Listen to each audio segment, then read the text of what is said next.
जो भगवत चर्चा सुनता रहता है रोज, तो सर्वसंगोपहो हिमाम, सत्संगहा सर्वसंगोपहो हिमाम, सत्संग आपको सब संगों से अलग करके भगवत अनुरागी बना ही देगा। कौन ऐसा है जो प्रभु की चर्चा सुनते सुनते अघा जाए? नारद आदि महात्मागण, बड़े बड़े साधुजन जिनका सदैव यश गान करते रहते हैं, अहोभाग्य है उन मनुष्य शरीरधारियों का जो अपने कर्ण रंध्रों से भगवत चर्चा सुनते रहते हैं। उनका संसार चक्र में डालने वाला ये विकार, घर गृहस्थी की आसक्ति, ये उसे अब अगला जन्म नहीं करने देगी। घर गृहस्थी की आसक्ति, ये काम क्रोध लोभ मोह आदि, उसको अगला जन्म नहीं दे सकते जिनके कानों में रोज भगवत चर्चा पड़ती है और वो भगवत चर्चा सुनते हुए कभी अघाते नहीं। 84 लाख योनियां हैं कर्मानुसार।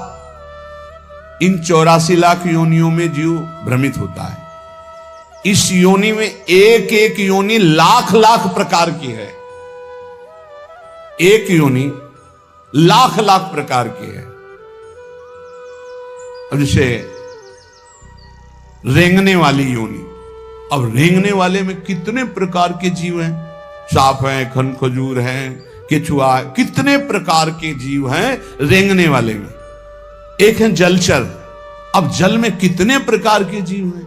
वायु में उड़ने वाले कितने प्रकार के जीव हैं। एक एक योनि में लाख लाख योनियां, उन लाख लाख योनियों में कई कई बार जन्म। अरे बड़ा प्रपंच है, बड़ा दुर्गति है जीवों की। अन्य योनियों के साथ जो दुर्व्यवहार हो रहा है बहुत ही घृणित है।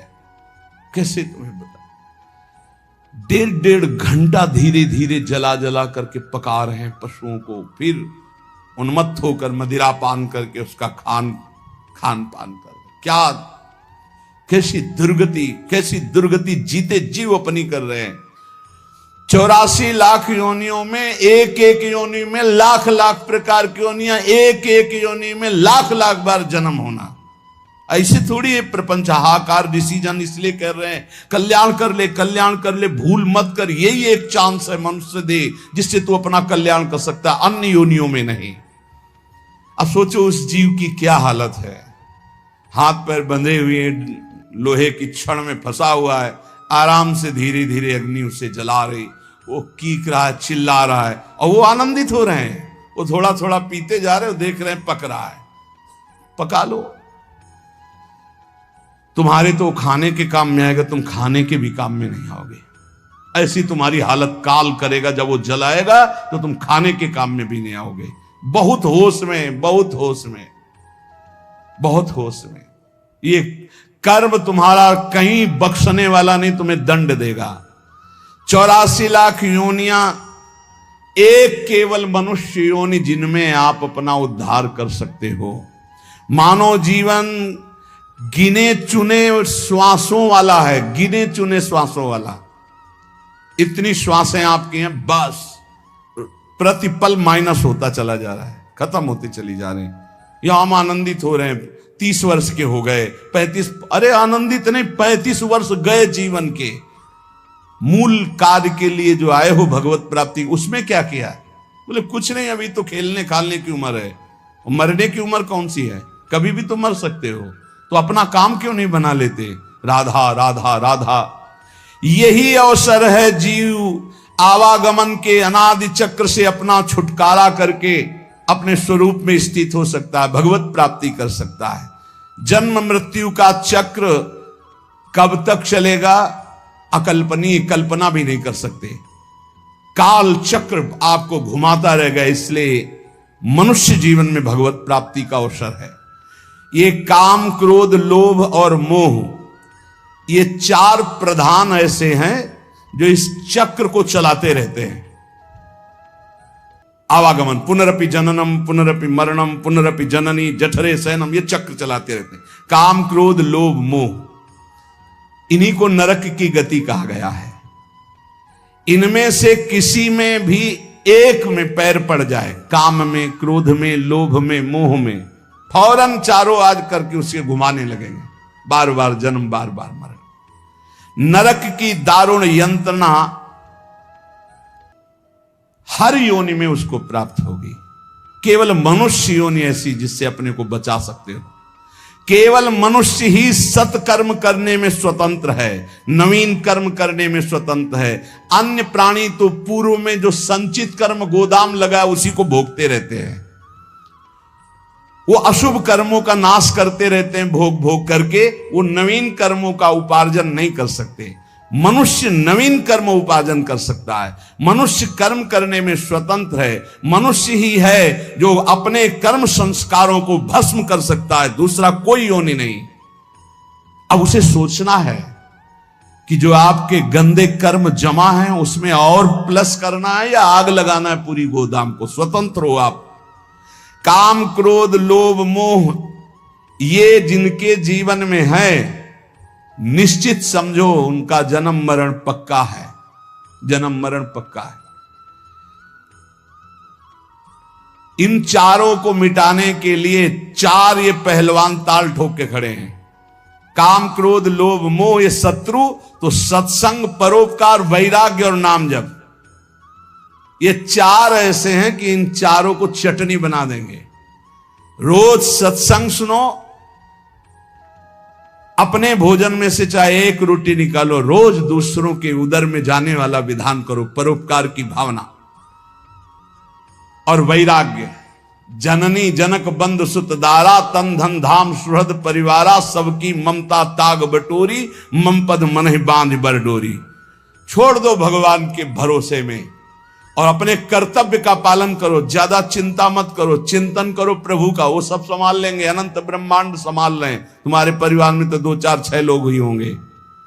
वैराग्य सब भगवान का है, भगवान देखेंगे। जो जैसा कर्म करेगा वैसा भोगेगा। राधा राधा राधा। और अपने कर्तव्य का पालन, जिसके प्रति जो संबंध है ईमानदारी से आप करो, लेकिन राग मत करो। और नाम जप, सत्संग, परोपकार, वैराग्य और नाम जप, इसके द्वारा इस चक्र का नाश कर दो। काम, क्रोध, लोभ, मोह इनकी मिटिया मेट करने के लिए सामर्थ्य है ये सत्संग, परोपकार, वैराग्य और भजन। अब भगवत धाम और नरक ये 2 हैं। चयन करो तुम्हें कहां जाना है। अगर काम, क्रोध, लोभ, मोह तो त्रिविधम नरकस्येदम द्वारम नाशन मात्मना कामा क्रोधा तथा लोभा। और यदि सत्संग, परोपकार, वैराग्य, भजन तो भगवत धाम। ये 2 गतियां हैं। उपासक देख लो, अगर भगवत धाम जाना है तो इन 4 बातों को छोड़ना होगा। काम, क्रोध, लोभ, मोह, 4 बातों को पकड़ना होगा। रोज सत्संग, रोज परोपकार और सबसे अंदर से वैराग्य और खूब नाम जप। इसी के द्वारा भगवत प्राप्ति होती है। तीर्थपाद भगवान श्री हरि के जो गुणानुवाद लीला कथा है, जब कथा सुनते सुनते कथा में स्वाद आने लगे, एक एक शब्द बहुत गंभीर आनंददायक लगने लगे, तब समझ लेना चाहिए कि अब हमारे कल्याण का अवसर आ गया। भगवान की बातें बहुत प्रिय लगने लगे, भगवत चर्चा एक आनंद देने लगे। समस्त विषयों से वैराग्य उसी का होता है जो रोज सत्संग सुनता है। पर सत्संग सुनना समझ लीजिए, कल श्रोता का वर्णन हुआ था, चातक की तरह सुनना। हमारा जीवन है सत्संग, उसका मनन करना, उसको आचरण में उतरना, कि सुने बस चले गए। इतना समय तो सार्थक हुआ, पर मनन नहीं करोगे तो सत्संग का हृदय रूपी अंधकार नाश करने का जो प्रभाव है वो मनन से होता। मनन नहीं तो फिर नहीं बन पाएगा। सुन लिया, दूसरों को सुना दोगे, काम नहीं बनेगा। भगवत चरणारविंद के निरंतर चिंतन की सामर्थ्य सत्संग से प्राप्त होती है। समस्त दुखों का नाश भगवत चिंतन से होता है। जो भगवान की चर्चा को कानों से सुनता रहता है तो उसके हृदय का मोह मल नाश हो जाता है, वो वैरागी हो जाता है। वैरागी का केवल भेष से मतलब नहीं, अंदर से है। जैसे चक्रवर्ती सम्राट अम्बरीश जी वैरागी हैं। चक्रवर्ती सम्राट अवध का पूरा शासन कर रहे हैं भरत जी, लेकिन परम वैरागी। जो अनुरागी है वही परम बैरागी है, जो परम बैरागी वही अनुरागी है। मुझे तो सबसे ज्यादा वो सोचनियों में भी सोचनीय अज्ञानी पुरुष लगते हैं जो कभी सत्संग सुनने नहीं आते। पिछले पूर्व पापों के कारण उनको भगवान की कथा में सुनने में बिल्कुल रुचि नहीं है, और अगर कभी कोई उनका मित्र आदि ले भी आवे तो वो सुनना नहीं चाहते। तुम आओ, सुन के हम बाहर खड़े हैं। वो इतनी दूर खड़े हो जाएंगे कि कान में शब्द ना पड़े, और अगर कभी सत्संगियों को देखेंगे भी तो उनके दोष दर्शन करेंगे, इनका क्या सुधार हुआ सत्संग से, ये वो ऐसा। हाय हाय, बड़े शोचनीय है कि मानव देह प्राप्त करके उनको सत्संग नहीं मिला। काल भगवान ऐसी अमूल्य श्वासों को व्यर्थ में नष्ट करवा रहे हैं। उनकी वाणी दूसरे के निंदा प्रपंच गायन में, देह भोगों में, व्यर्थ के वाद विवाद, व्यर्थ की चेष्टा, व्यर्थ के चिंतन में उनका जीवन चला जाता है। इसलिए इस लोक में तुम केवल धर्म का आचरण करते हुए ही अर्थ का सेवन करो, भोगों को भगवद अर्पित करके परम पुरुषार्थ भगवान की प्राप्ति का उपाय करो, वही मनुष्य जीवन श्रेष्ठ है। यस्य संसारिणी प्रज्ञा धर्मार्थ वनुवर्तते, धर्म पूर्वक अर्थ कमाओ, पाप का पैसा नहीं। खूब भगवान नाम जब, भगवत कीर्तन, ये परम पुरुषार्थ है, इसी से भगवत प्राप्ति हो जाएगी, और ज्यादा प्रपंच करने की जरूरत नहीं। क्षमावशी कृतिर्लोके क्षमया किम न साध्यते, शांति खड्गः करे यस्य किम करिष्यति दुर्जना। जब तुम धर्म मार्ग में चलोगे तो दुर्जन लोग तुम्हें परेशान करेंगे। तुम्हारे पास ढाल और तलवार है जैसे, तो शत्रु को परास्त कर दोगे, उसके वार को सह लोगे। तो ढाल क्या है? क्षमा। आपको जब कोई गाली दे, अपमान करे, तो अपने भजन को बचाने के लिए क्षमा रूपी ढाल का प्रयोग करो। और दुर्जन जब प्रहार करते हैं, निंदा करते हैं, अंदर से बाहर से, अंदर से काम क्रोध आदि, तो शांति रूपी तलवार से काट दो। शांत रहो, चुप रहो, क्षमा कर दो। क्षमा रूपी ढाल, शांत रूपी तलवार, इससे आप क्रॉस करते हुए चले जाओगे भगवत मार्ग में आगे। स्वर्ग के देवता, बड़े बड़े देवता जिसको नमस्कार करते हैं, वो कौन सा पुरुष होता है? बोले वो दो प्रकार के होते हैं। एक होते हैं जो बलपूर्वक दंड देने में क्षमता रखते हैं, पर उनका अपमान निंदा करो वो सह लेंगे, और निर्धन होने पर भी, अवसर आने पर सब कुछ लुटाने के लिए तैयार हैं। इन दो पुरुषों को बड़े बड़े देवता भी नमस्कार करते हैं। गरीब होने पर भी दान देने का उत्साह, और बलवान होने पर भी सहनशीलता। दूसरे के द्वारा किया हुआ निंदा अपमान आदि मौन होकर सह लेते हैं, यद्यप सामर्थ्य उनमें दंड देने की है। गरीब होते हुए भी दूसरों को खिलाने पिलाने दान देने का उत्साह, इन दो को बड़े बड़े देवता भी नमस्कार करते हैं। द्वांभसी निवेष्टव्यो गले बद्ध्वा दृढ़ाम शिलाम, धनवंत मादातारम दरिद्रम चातपस्विनम। ये दो मरे हुए ही समझो, संसार में जीवित है, पर इसका अर्थ सीधे होता है कि गले में पत्थर डालकर डूब के मर जाने वाले स्वभाव वाले हैं। क्या? जो धनी होने पर भोग विलासिता में पैसा खर्चा करते हैं। एक होटल में गए, लाखों रुपए खर्चा कर दिए। अरे 250 ग्राम आटा नहीं खा सकते हो? कितने का 250 ग्राम आटा होता है? 1-2 कटोरी दाल सब्जी ले लो, 2-4 रोटी ले लो, खा लो। प्रकृति के पैसे को बर्बाद करते हो। 5 लाख उड़ाया है, 5 लाख में 500 आदमी खूब बढ़िया भोजन पाते और बढ़िया स्वस्थ रहते। ऐसे विचार करना चाहिए। दुर्गति किनकी होती? जिनको इस जन्म में धन मिला और वो दूसरों की सेवा में, भागवतिक सेवा में न लगाकर भोगों में लगाते हैं। पीछे वाले श्लोक में था, कहते द्वाविमौ पुरुषो राजन स्वर्गस्योपरि तिष्ठितः प्रभुश्च क्षमया युक्तो दरिद्रश्च प्रदानवान। जो गरीब होकर दूसरों को दान देने का उत्साह रखता है वो, और जो बलवान होने पर दूसरों को क्षमा कर देता है वो, इन दो को देवता भी नमस्कार करते हो। देवलोक के भी ऊपर गति पाने वाला है। और इन दो को, जो धनी होने पर, धन होने पर भी साधु सेवा, गौ सेवा, भक्त सेवा या समाज सेवा में ना देकर वो उड़ाता है नाना प्रकार के काम भोग, विषय भोग, मनोरंजन में। ऐसा नहीं कि प्रकृति का धन तुम्हें मिला, तुम उसके स्वामी जो चाहो कर लो। तुम सिर्फ मुनीम हो, स्वामी तो भगवान है। हिसाब से चलो, नहीं सब छीन लिया जाएगा। जो धनी होने पर मदांध होकर गलत जगह धन खर्चा करता है, मैं इसका स्वामी हूं, और सही ढंग से उसका खर्चा नहीं, सो धन धन्य प्रथम गति जाकी।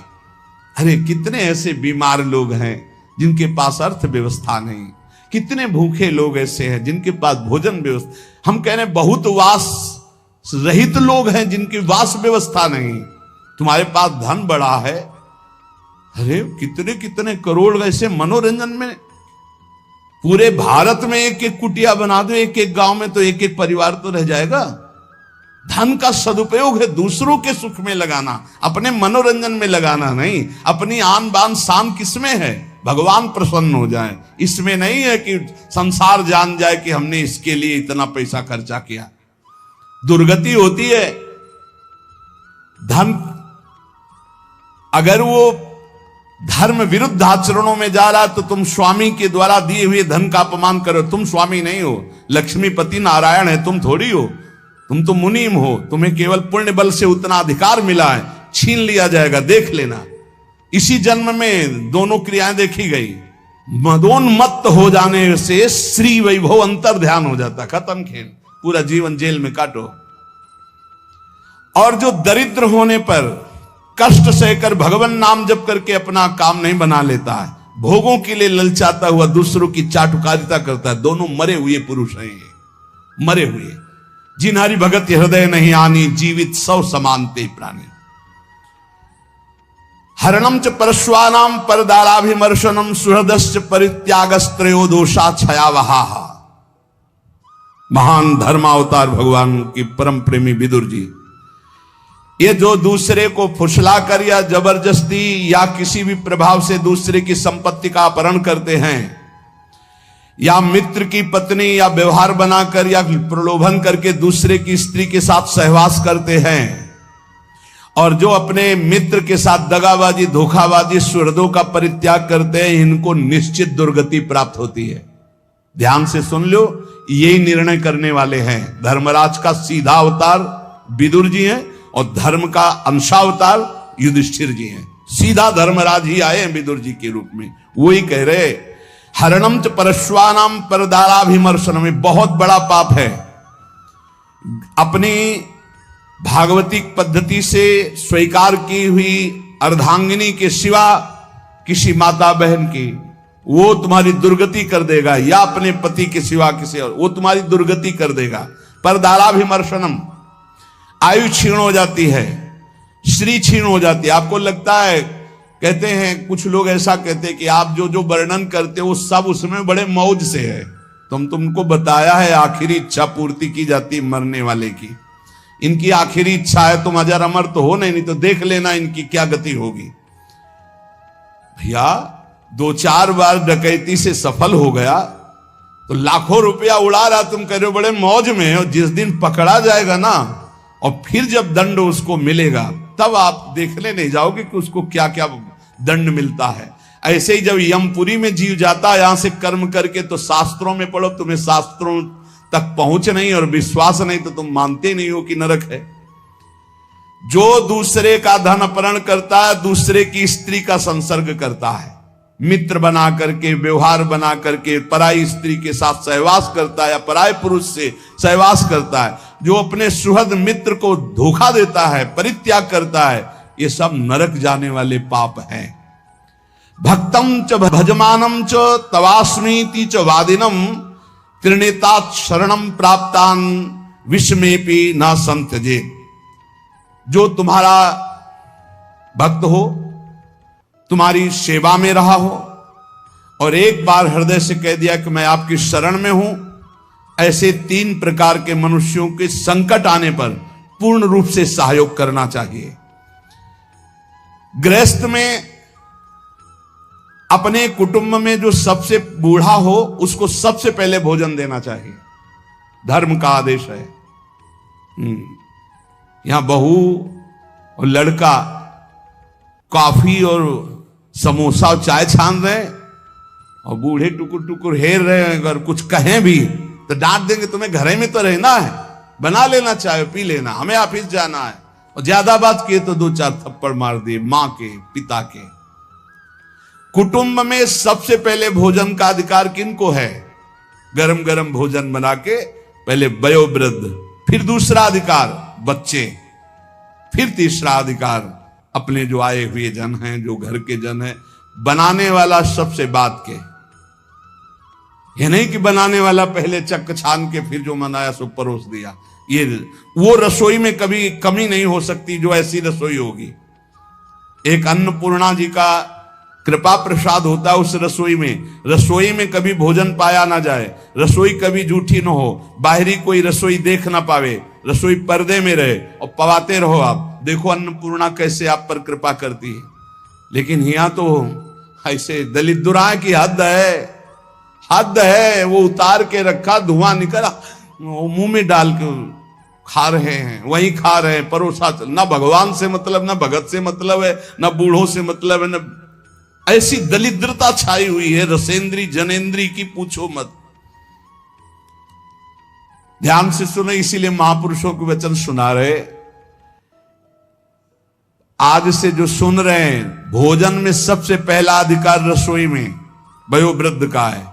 हम कह रहे ठाकुर जी को भोग लगा दिखा के उनको पवाओ, पहले बच्चों को पवाओ, जो और अपने जन उनको। रसोई करता वो सबसे बात के, जो घर का स्वामी बनने का अधिकार रखते हैं उनको सबसे बात के पाना चाहिए, पहले सबको पवा देना। मुखिया मुख सो चाहिए, खान पान सो एक भी ऐसा कोई भोजन का पदार्थ ना हो जो किसी को न दिया गया हो।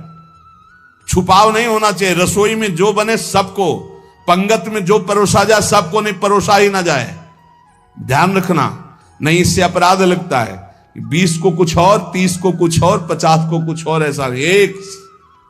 मुखिया मुख सो चाहिए, खान पान सो एक। घर में जो चीज बनाओ वो सबको बराबर दो। ऐसा नहीं होना चाहिए कि आप अपने लिए कुछ अलग, उनके लिए कुछ अलग। जब अपनी मोह वृत्ति होती है, सत्संग का ज्ञान नहीं होता तो अलग अलग होता है, बहुत विचित्र होता है, बड़ा अपराध बनता है। दूसरा, अपने संबंध में जो संकट में पड़ा हो तो बिना बुलाए अपने आप जाकर उसका सहयोग करना चाहिए।